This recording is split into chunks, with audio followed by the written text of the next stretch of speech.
Hey Geminis, how y'all doing? Welcome. We're going to be taking a look at your first half of April, general reading here. So in the meditation, really interesting, so many fish. There were so very many fish. Let's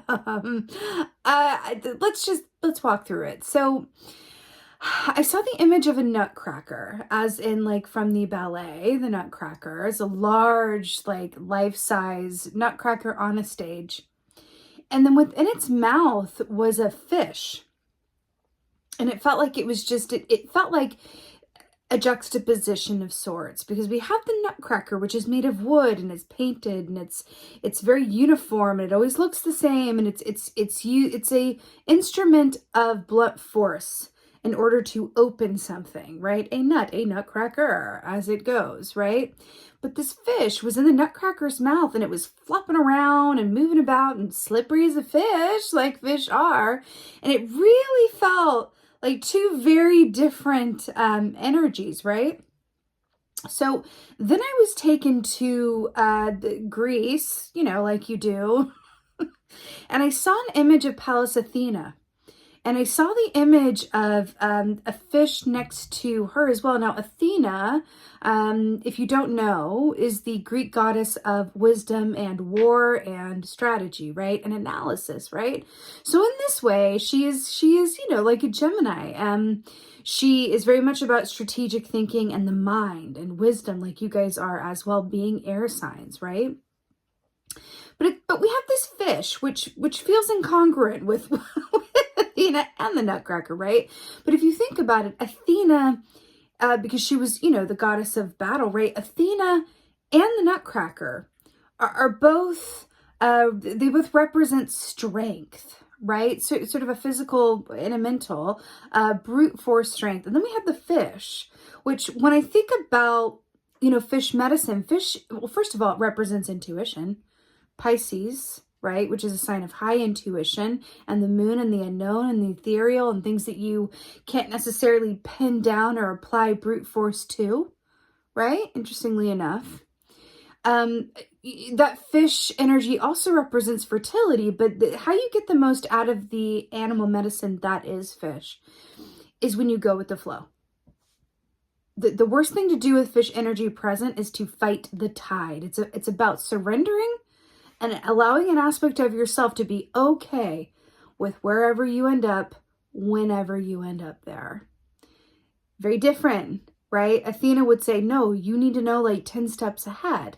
You need to know where your enemy's going to be. You need to know what you're going to eat come winter. You're going to need to plan for that. You're going to need to know ABC, XYZ, right?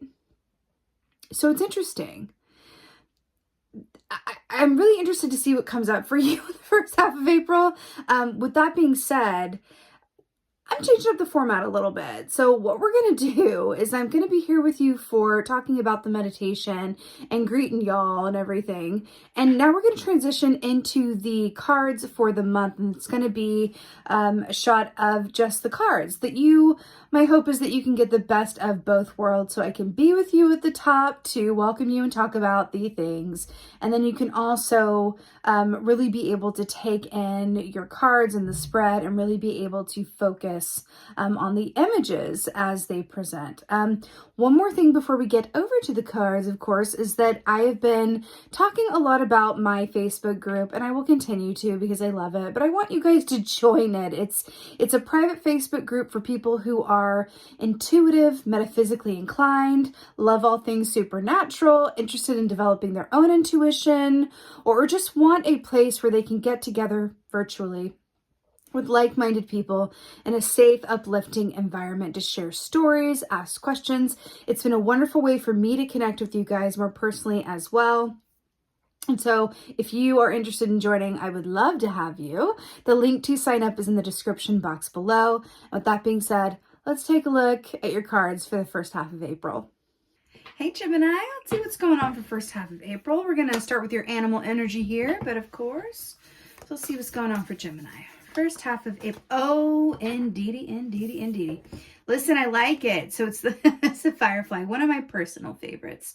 So Firefly equates to the 8 of Wands in the Tarot. Now, the Wands are about the actions, right? The actions we do take, the actions we don't take, usually relating to either the work that we really love to do and feel passionate about, and or the relationships in our life that inspire us to greater heights, and sort of like what we're working for, right? Those relationships that really fuel our greater purpose.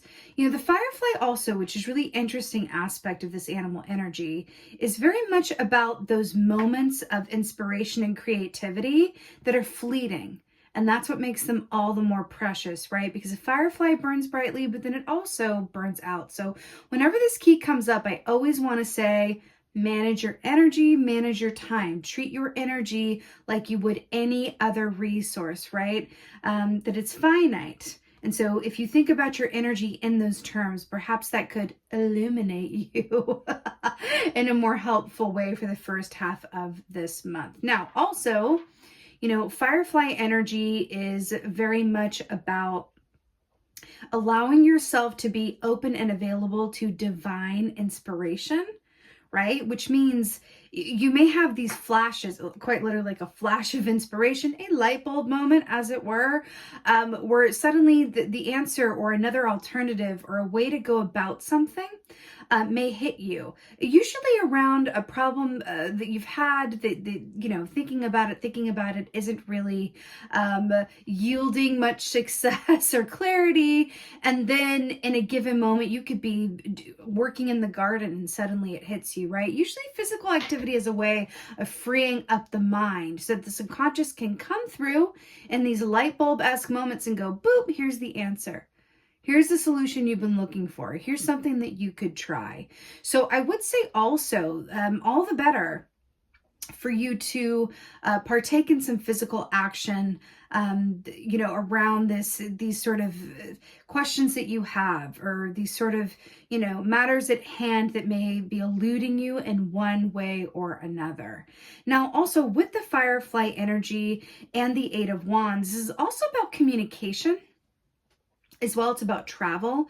It's about letters, emails, messages, all of those things. So definitely a lot going on in the communication sphere for the first half of April for you as well, but it feels very auspicious. It feels really nice, especially because you as Gemini are highly communicative people. You love exchanging ideas. You love learning information and sharing that information. So this feels incredibly auspicious for you for the first half of April. I'm also hearing highly beneficial conversations and turning points. Wow. Okay.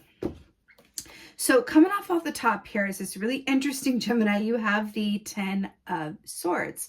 Now, what is really striking me about how this is depicted here is the sunrise, right? Rising on the other side of this wall here. Now, this is Humpty Dumpty. He has fallen off of the wall here, and no, he can't be put back together again. The 10 of Swords are very much about a complete ending to something, right? And then something new being just on the horizon as a result of this complete ending, or a new beginning that is facilitated because of an ending. Now, what's really interesting here as well is, do you see here that there's this moon on the hilt of this sword? And we were talking about the moon with Pisces energy in terms of the intuition and the unknown. And now we have the Firefly with these light bulb moments and these flashes of inspiration. It's interesting here. I'm getting a distinct feeling around this, that the more things that you are able to end or put a stop to or close up shop around, right? The faster you will propel yourself forward and through into the other side of. Because these are two, again, like in your meditation, these are two juxtaposing energies that we're looking at, right? We're talking about endings, right? And the death of things, the complete stop to things, the resolution of things, and then the speeding up of other things. So it's really interesting, but I'm also taken with the fact that we are looking at swords here, which rule the realm of, as you know, as an air sign, the mind, right? And then we have the wands here, which is about actions. So we're also talking about getting your body moving or partaking in actions that free up the mind. definitely something in that for you, Gemini, for sure. Do you ever hear like people talk about like, I was just doing the dishes and then bam, it hit me. Like, why didn't I think of that before? There's really something about physical action that can really free up the mind. So we have the 5 of Cups here. Interesting.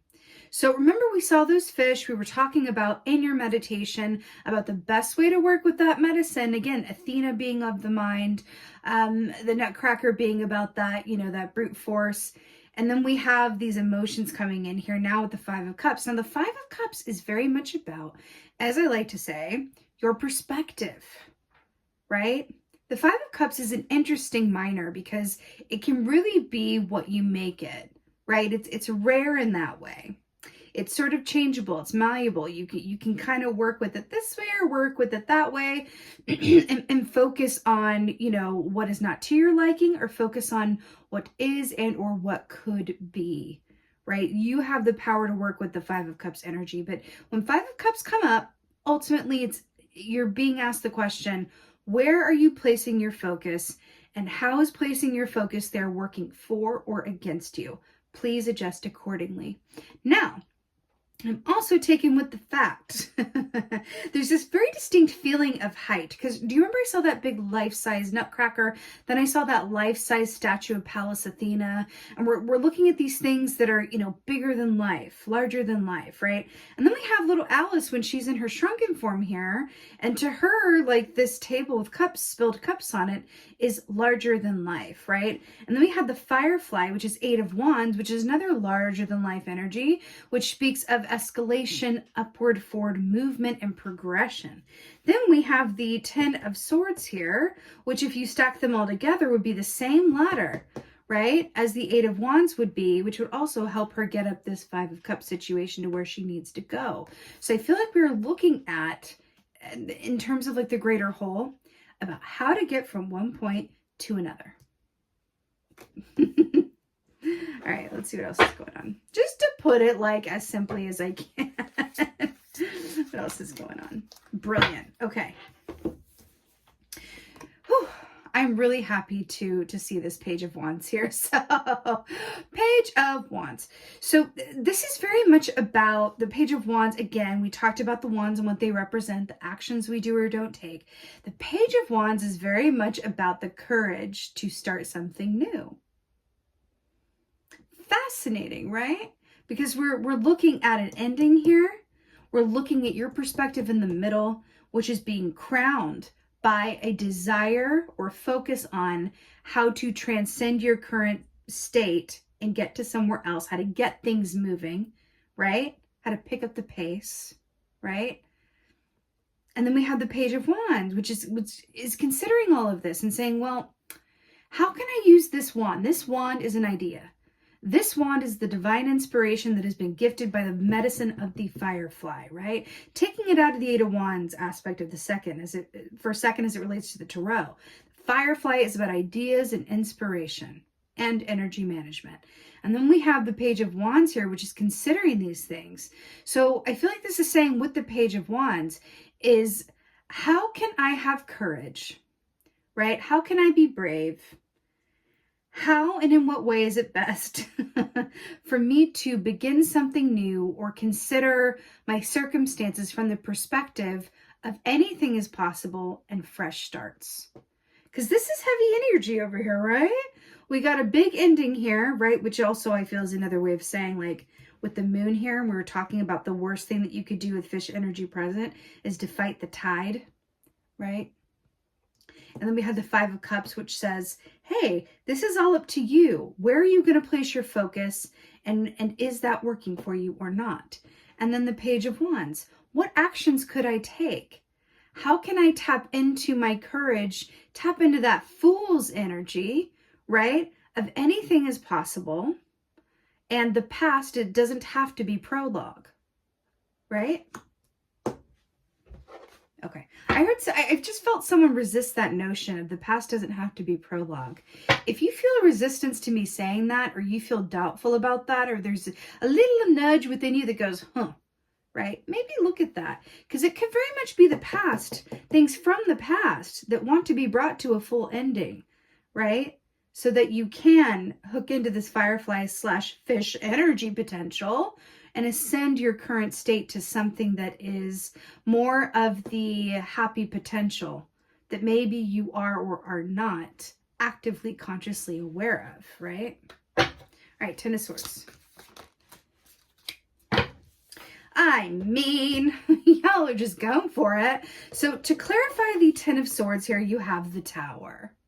Right. Let's talk. So the Tower is Scorpio energy, right? This is very much what I like to call the universe being the great rearranger that it is and coming in and burning it to the ground so that it can realign you with your highest and best path. In my experience, Tower moments seem to happen the most, not always, but the most, when we have made more fear-based decisions than love-based decisions, right? More fear-based decisions than love-based decisions. Doing that enough will get you to points where you are not on your highest and best path. You have displaced yourself through fear, right? Fear-based choices can also be not making a choice or indecision as well. And the Tower will come in and shake it up and force your hand and go, no, this is not it. Like, we're just going to like shove this person out of the nest a bit and go, nope, you need to do this. And you know it. Oftentimes when Tower moments come along as well, we aren't always able to appreciate them in the moment, but we're often able to look back and go, oh, thank goodness. I always hear that song with the Tower 2 by Rascal Flatts, God Bless the Broken Road that led me straight to you. I feel like if you were able to, around this Ten of Swords and this Tower, kind of look at it more objectively and just say, okay, we're looking at full stop endings, right? And things that are literally being shaken down to the ground and wanting to literally be killed off, right? Think about what that could be for you, or this could be aspects of yourself or aspects of your given circumstances.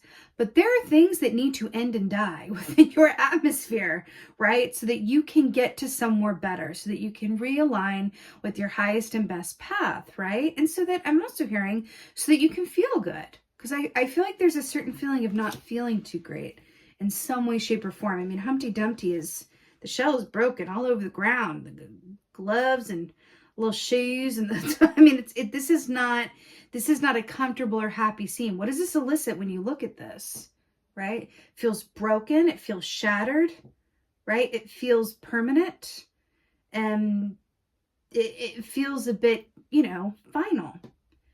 But again, where is your perspective? Can you look at this sun, right?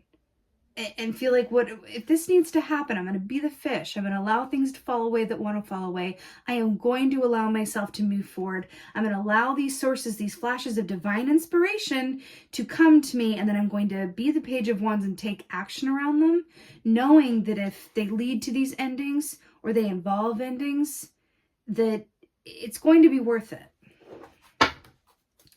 Five of Cups. Right. Knight of Wands has come out a lot in this round. Not y'all's round, but this round of readings. So we have the Knight of Wands here on the Five of Cups. Wow, let's talk. So first of all, Knight of Wands is about, again, we've talked about the wands, right? The actions that we do or don't take. But the Knight of Wands is very much about moving forward with those actions and that passion and drive and inspiration point. But it's interesting around these Five of Cups because I'm getting a very distinct feeling around this. Remember, we're talking about where you place your perspective, right? And then we're looking at the water here, and then we're looking about the action of the fire. Again, these are two juxtaposing energies. There's something about this reading where the keyword feels like it's juxtaposition. That's what it feels like, right? Which is interesting given that, you guys are Geminis, which you guys embody a certain energy of juxtaposition because you have that split sense of yourself where you're able to see both sides of something almost to your detriment, almost to the point of, being paralyzed by indecision or paralyzed because you can see too much of a potential or a picture, right? It can disallow you. It can disallow you from coming forward, coming onto one side or the other and moving forward, right? it's, you guys could be very waiting for Godot. You know what I mean? And I say that with love, right? Every sign has a shadow side. I feel like you guys have an opportunity here to ascend some of these habits or triggers that keep you from, you know, moving forward in a healthy way that also feels really good and invigorating and empowering for you. And I feel like that's what this is saying with the Knight of Wands. Now, another fun fact in parallel is that this lady here, her Knight of Wands costume, that's tiger stripes, right? Tigers equate to the moon in the tarot. It has a little crescent moon on its head in the Kim Kranz deck that I use. So that's really interesting that this moon and this Pisces energy is coming up for you guys, and how much we're talking about allowing yourself. Oh, I was hoping I could find it. Here we go. Here's the tiger with the crescent moon on its forehead coming up for you as well. We talk about allowing yourself to go with the flow and trust that wherever you need to end up is going to be better than where you are, where you've been. Do not let fear run you or rule you. Again, with this Tower and the Ten of Swords, the worst thing you could do is fight the tide. The best thing you could do is have courage. Have courage and be inspired, right? I should even say allow for inspiration. Page of Wands. Right. She said with little surprise. So we have the Eight of Swords here to clarify the Page of Wands. Right. So Eight of Swords is very much that mental prison that we keep ourselves in. It's not just analysis paralysis. I mean, it is, but it's analysis paralysis in a way that is very detrimental to our mental health and our relationships, right? So what's really interesting about this is that spider energy, because this is depicted as little spider performer people here, right? And then we've got someone caught up in the web here in the center. Spider energy is very much about the stories that we tell ourselves and the stories that we've inherited and our ancestors, and what do we want to be our story. And what's even more fascinating is that this is the Page of Wands here, which also represents storytellers and writers, and so do spiders. So this is really interesting here. Also, given that Firefly is about communication, there could be a call to write here, or something to do with the written words, a letter that needs to be sent, a message that needs to be written, a story that needs to be told, you writing your own story, you putting, words to paper and expressing yourself through that lens or means. There's something about writing here, and also about stories. This is also, spider medicine is also about community, right? And about give and take and reciprocity, and these webs that bind us. And so I feel like you're being asked to look at around this courage to move forward.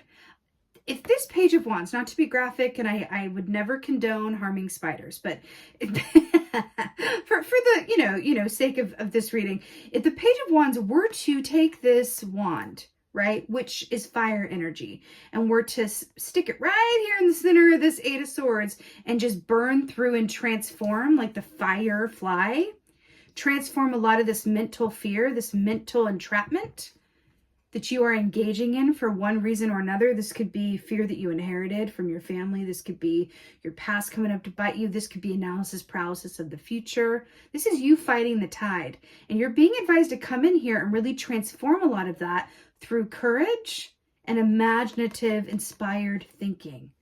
Solution-based thinking. Divinely inspired action. Okay? Let's go ahead and get an oracle for you. Let's do it. Interestingly enough. Yeah, it is interesting, Gemini. It does feel like I said, there's a lot of juxtapositions happening here, but I feel like it's an energy that you, of all the signs, being Gemini, right? Being the twins, can really appreciate and work with in a way. Okay, let's go ahead and get your oracle. I'm suddenly doubting if you are the twins. Is it Gemini that's the twins, or is it Pisces? Anyway, you know what I mean. You can work with that energy. You guys are, depicted as the lovers, which is that inner and outer duality. You're able to, see more than one potential or opportunity. You have the power to not engage in this Eight of Swords energy at any point in time. Oh my God. Look at this. Sacred union. Ah, beautiful, and I love. So, sacred union. Let's talk about this. This is very much, well, what's really interesting about this is we're just talking about the lovers, which is your tarot energy, inner and outer union. And then we're talking about the sacred union with the partnership and the romance. So brilliant. So some of these endings and having courage could absolutely have to do with, well, several things, but it could be about always about the relationship that you have with yourself. Does your inside match your outside, right? Because your external world is always going to reflect your internal state. Think about that and then look around you and then look within you, right? And then you have the sacred union here, which is partnership romance. This is also about the relationships in your life. Remember, we're talking about the wands, right? Which absolutely have to do with the partnerships that inspire us, like we were talking about at the top, right? So this could absolutely be that there are some endings that need to happen in order to make room or way for this union. Remember, this could be a union of self, union of parts, partnerships around you that are going to come together and help you ascend to greater heights as far as your work is concerned, as far as your, personal growth is concerned. Absolutely, right? But sacred union, this is really auspicious to have as an oracle, and especially to end your reading on this note, because this also says that you have people in your atmosphere, or the potential of a partnership in your atmosphere that is really loving, giving, like I said, reciprocal, and could very much be on the other side of your courage, the story of your life, right? From now on. It's really beautiful. It does feel like that there is a very distinct divide between what has been and what could be. And I feel like you are straddling both. And the universe is coming in with this kind of tower energy and this firefly energy and going, boop. I'm just going to lovingly bop you into what could be, right? It's really beautiful here. And with that being said, Gemini, thank you so, so much for being here. I would love, love, love to hear from you guys in the comments. Let me know a few things. Let me know, firstly, how do you like this new format? Are you feeling it? Is it giving you life? Please let me know in the comments. I would love, love to hear from you guys, especially when I'm, doing something new. I want to hear from you guys if it works for you and how so, or if not, and whatever have you. Also, and possibly most of all, please let me know if this helps and resonates with you guys. I love hearing where you are. I love reading through your comments. And also, if you could like, share, and subscribe me, I would so, so, so appreciate that. And with that being said, again, just thank y'all so much for being here as always. And most of all, thank you for being you. And be well. Until next time.